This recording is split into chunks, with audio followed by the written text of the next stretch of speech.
আবার এটা আমার একটা টুরি নামের বান্ধবী দিয়েছে। চলো গাইস এবার আমিও জানি না কি দিতে পারে, না চলো এবার দেখতেই পারবো। বারবি কিছু হবে হয়তো নাকি, দেখো আমার দিদি তো বলছে বারবি হবে, দেখি ওর কথাই সত্যি হয় নাকি। আমার খুলে তো দেখবো বারবি হবে না, এরকম বক্স তো তুমি বলো। ও বক্স তাই অন্য বক্স কোনো কিছু হতে পারে, না হলে বিশ্বাস নেই। এই বাবা এটা তো পুরো ছিঁড়েই গেল। হ্যাঁ পুরো বারবি, এটা বারবি।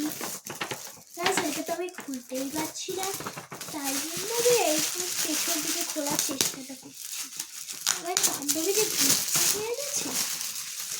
না বাবা এখানে কাছড়া, ভালোই তো উপরে দেখুন কতগুলো আমাদের পুতুলের জুতো। এবার পুতুলটাও কিউট, সবাই দেখতেই পাচ্ছে। চুলগুলো সুন্দর পুতুলের। আবার কালার চুল,